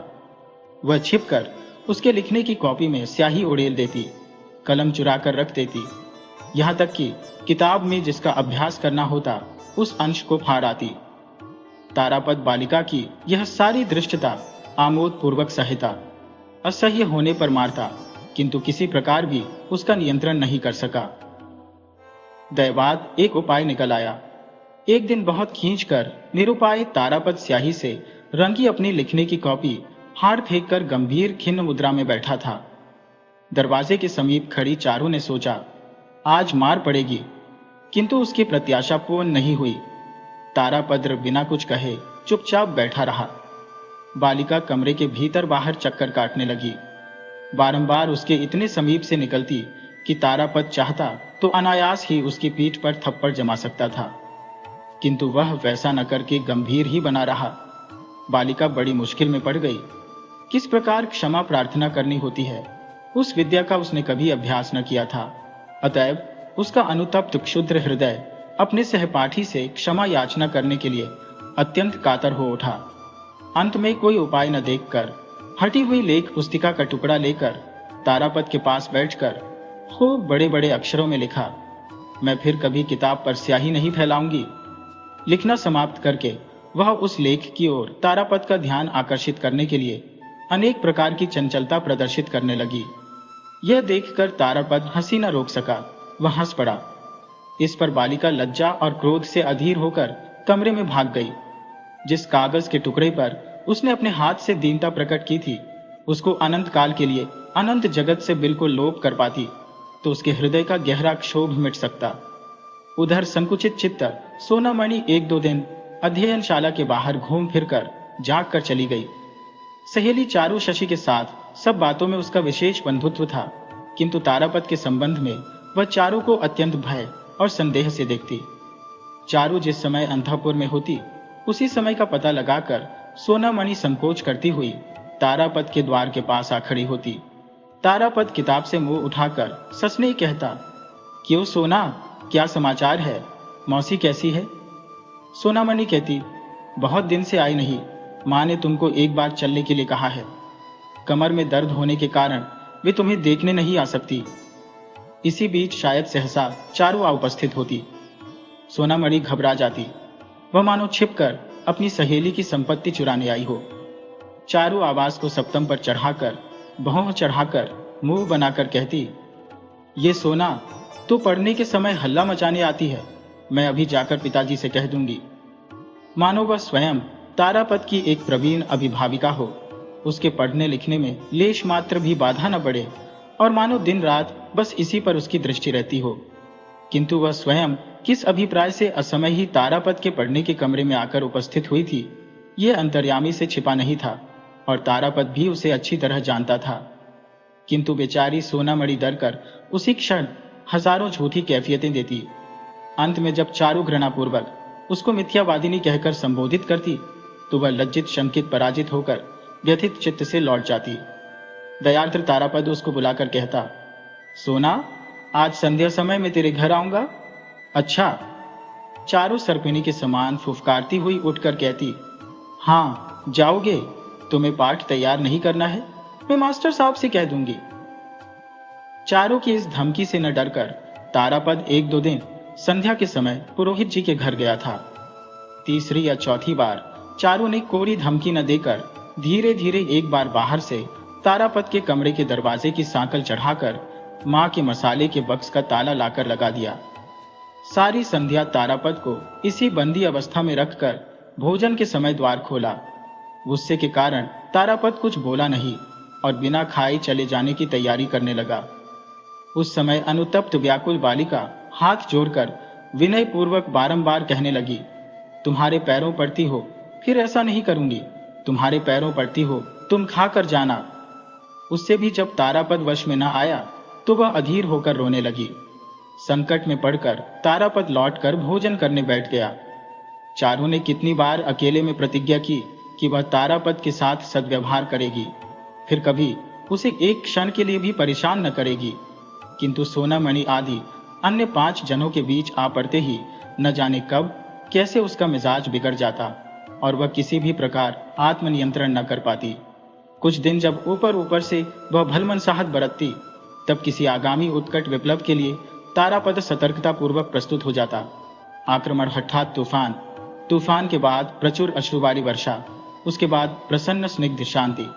इस तरह लगभग 2 वर्ष बीत गए। इतने लंबे समय तक तारापद कभी किसी के पास बनकर नहीं रहा। शायद पढ़ने लिखने में उसका मन एक अपूर्व आकर्षण में बंध गया था। लगता है वयोवृद्धि के साथ उसकी प्रकृति में भी परिवर्तन आरंभ हो गया था और स्थिर बैठे रहकर संसार के सुख स्वच्छंदता का भोग करने की ओर उसका मन लग रहा था। कदाचित उसकी सहपाठिनी बालिका का स्वाभाविक द्वारात्म्य चंचल सौंदर्य अलक्षित भाव से उसके हृदय पर बंधन फैला रहा था। इधर चारू की अवस्था 11 पार कर गई। मती बाबू ने खोजकर अपनी पुत्री के विवाह के लिए 2-3 अच्छे रिश्ते जुटाए। कन्या की अवस्था विवाह के योग्य हुई जानकर मती बाबू ने उसका अंग्रेजी पढ़ना और बाहर निकलना बंद कर दिया। इस आकस्मिक अवरोध पर घर के भीतर चारू ने भारी आंदोलन उपस्थित कर दिया। तब अन्नपूर्णा ने एक दिन मती बाबू को बुलाकर कहा, पात्र के लिए तुम इतनी खोज क्यों करते फिर रहे हो? तारापद लड़का तो अच्छा है और तुम्हारी लड़की भी उसको पसंद है। सुनकर मती बाबू ने बड़ा विस्मय प्रकट किया। कहा, भला ये कभी हो सकता है? तारापद का कुलशील कुछ भी तो ज्ञात नहीं है। मैं अपनी इकलौती लड़की को किसी अच्छे घर में देना चाहता हूँ। एक दिन रायडांगा के बाबुओं के घर से लोग लड़की देखने आए। वस्त्राभूषण पहनाकर चारू को बाहर लाने की चेष्टा की गई। वह सोने के कमरे का द्वार बंद करके बैठ गई, किसी प्रकार भी बाहर न निकली। मती बाबू ने कमरे के बाहर से बहुत अनुनय विनय की, बहुत फटकारा, किसी प्रकार भी कोई परिणाम न निकला। अंत में बाहर आकर रायडांगा के दूतों से बहाना बनाकर कहना पड़ा कि एकाएक कन्या बहुत बीमार हो गई है, आज दिखाई की रस्म नहीं हो सकेगी। उन्होंने सोचा लड़की में शायद कोई दोष है, इसी से इस चतुराई का सहारा लिया गया है। तब मती बाबू विचार करने लगे, तारापद लड़का देखने सुनने में सब तरह से अच्छा है, उसको मैं घर ही में रख सकूंगा। ऐसा होने से अपनी एकमात्र लड़की को पराए घर नहीं भेजना पड़ेगा। यह भी सोचा कि उनकी अशांत अबाध्य लड़की का दुरांतपना उनकी स्नेहपूर्ण आंखों को कितना ही क्षम्य प्रतीत हो, ससुराल वाले सहन नहीं करेंगे। फिर पति पत्नी ने सोच विचार कर तारापद के घर उसके कुल का हालचाल जानने के लिए आदमी भेजा। समाचार आया कि वंश तो अच्छा है किंतु दरिद्र है। तब मती बाबू ने लड़के की मां एवं भाई के पास विवाह का प्रस्ताव भेजा। उन्होंने आनंद से उच्छ्वासित होकर सम्मति देने में मुहूर्त भर की भी देर न की। कान्हालिया के मती बाबू और अन्नपूर्णा विवाह के मुहूर्त के बारे में विचार करने लगे, किंतु स्वाभाविक गोपनता प्रिय सावधान मती बाबू ने बात को गोपनीय रखा। चारों को बंद न रखा जा सका। वह बीच बीच में बरगी प्राचीन मराठा अश्वारोही लुटेरों का सैन्य दल के हंगामे के समान तारापद के पढ़ने के कमरे में जा पहुंचती। कभी रोष, कभी प्रेम, कभी विराग के द्वारा उसके अध्ययन क्रम की निवृत्त शांति को अकस्मात तरंगित कर देती।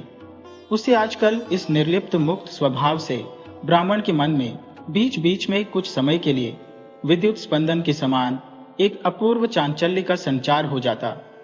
जिस व्यक्ति का हल्का चित्त सर्वदा अक्षुण्ण अव्याहत भाव से काल स्रोत की तरंग शिखरी पर उतराकर सामने बह जाता, वह आजकल प्रायः अन्यमनस्क होकर विचित्र दीवा स्वप्न के जाल में उलझ जाता।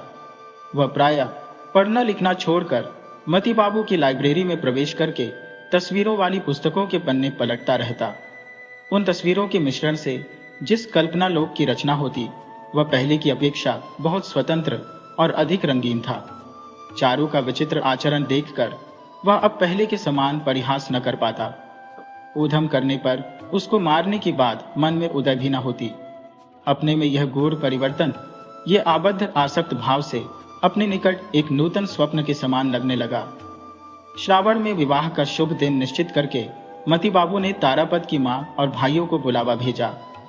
तारापद को यह नहीं बताया। कलकत्ता के फौजी बैंड को पेशगी देने के लिए मुख्तार को आदेश दिया और सामान की सूची भेज दी। आकाश में वर्षा के नए बादल आ गए। गांव की नदी इतने दिन तक सूखी पड़ी थी। बीच बीच में केवल किसी किसी गड्ढे में ही पानी भरा रहता था। छोटी छोटी नौकाएं उस पनखिल जल में डूबी पड़ी थी और नदी की सूखी धार में बैलगाड़ियों के आवागमन से गहरी लीकें खुद गई थी। ऐसे समय एक दिन पिता के घर से लौटी पार्वती के समान न जाने कहां से द्रुतगामिनी जलधारा कल हास्य करती हुई गांव के शून्य वक्ष पर उपस्थित हुई। नंगे बालक बालिकाएं किनारे आकर ऊंचे स्वर के साथ नृत्य करने लगे, मानो वे अतृप्त आनंद से बारंबार जल में कूद कूद कर नदी को आलिंगन कर पकड़ने लगे हो। कुटी में निवास करने वाली अपनी परिचित प्रिय संगिनी को देखने के लिए बाहर निकल आई। शुष्क निर्जीव ग्राम में न जाने कहां से आकर एक प्रबल विपुल प्राण हिल्लोल ने प्रवेश किया। देश विदेश से छोटी बड़ी लदी हुई नौकाएं आने लगी। बाजार का घाट संध्या समय विदेशी मल्लाहों के संगीत से ध्वनित हो उठा। दोनों किनारे के गांव पूरे वर्ष अपने निभृत कोने में अपनी साधारण गृहस्थी लिए एकाकी दिन बिताते हैं। वर्षा के समय बाहरी विशाल पृथ्वी विचित्र पर्णोपहार लेकर गैरिक वर्ण जलस्थ में बैठकर इन ग्राम कन्याओं की खोज खबर लेने आती है। इस समय जगत के साथ आत्मीयता के गर्व से कुछ दिन के लिए उनकी लघुता नष्ट हो जाती है। सब सचल सजग और सजीव हो उठते हैं एवं मौन निस्तब्ध प्रदेश में सुदूर राज्य की कलालाप ध्वनि आकर चारों दिशाओं को आंदोलित कर देती है। इसी समय कुड़ुल काटा में नाग बाबुओं के इलाके में विख्यात रथ यात्रा का मेला लगा। ज्योत्सना संध्या में तारापद ने घाट पर जाकर देखा, कोई नौका चरखे लिए, कोई यात्रा करने वालों की मंडले लिए, कोई बिक्री का सामान लिए, प्रबल नवीन स्रोत की धारा में तेजी से मेले की ओर चली जा रही है। यात्रा का दल सारंगी के साथ गीत गा रहा है और सम पर हाँ हाँ हाँ शब्द की ध्वनि हो उठती है। पश्चिमी प्रदेश की नौका के मल्लाह केवल मृदंग और करताल लिए उन्मत्त उत्साह से बिना संगीत के खचमच शब्द से आकाश को विदीर्ण कर रहे हैं। उद्दीपनों की सीमा नहीं थी। देखते देखते पूर्व क्षितिज से सघन मेघराशि ने प्रकांड काला पाल तानकर आकाश के बीच में खड़ा कर दिया। चांद झक गया। पूर्व की वायु वेग से बहने लगी। मेघ के पीछे मेघ दौड़ चले। नदी में जल कलकल हास्य से बढ़कर उमड़ने लगा। नदी तीरवर्ती आंदोलित वनश्रेणी में अंधकार पूंजीभूत हो उठा। मेढकों ने टर्राना शुरू कर दिया। झिल्ली की ध्वनि जैसे करात लेकर अंधकार को चीरने लगी। सामने आज मानो समस्त जगत की रथ यात्रा हो। चक्र घूम रहा है, ध्वजा फहरा रही है, पृथ्वी कांप रही है, मेघ उड़ रहे हैं, वायु दौड़ रहा है, नदी बह रही है, नौका चल रही है, गान स्वर गूंज रहे हैं। देखते देखते गुरु गंभीर ध्वनि में मेघ गरजने लगा। विद्युत आकाश को चीर चीर कर चकाचौंध उत्पन्न करने लगी। सुदूर अंधकार में से मूसलधार वर्षा की गंध आने लगी। केवल नदी के एक किनारे पर एक और कांठालिया ग्राम अपनी कुटी के द्वार बंद करके दिया बुझाकर चुपचाप सोने लगा। दूसरे दिन तारापद की माता और भाई आकर कांठालिया में उतरे। उसी दिन कलकत्ता से विविध सामग्री से भरी 3 बड़ी नौकाएं कांठालिया के जमींदार की कचहरी के घाट पर आकर लगी एवं उसी दिन बहुत सवेरे सोनामणि कागज में थोड़ा अमावट एवं पत्ते के दोने में कुछ अचार लेकर डरती डरती तारापद के पड़ने के कमरे के द्वार पर चुपचाप आ खड़ी हुई। किंतु उस दिन तारापद नहीं दिखाई दिया। स्नेह प्रेम बंधुत्व के षड्यंत्र बंधन उसको चारों ओर से पूरी तरह से घेरे। इसके पहले ही वह ब्राह्मण बालक समस्त ग्राम का हृदय चुराकर एकाएक वर्षा की मेधांधकारण पूर्ण रात्रि में आसक्ति विहीन उदासीन जननी विश्व पृथ्वी के पास चला गया।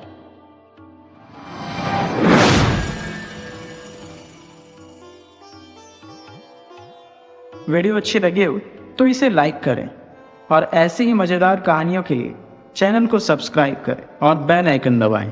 ज़्यादा से ज़्यादा अपने दोस्तों को शेयर करें। धन्यवाद।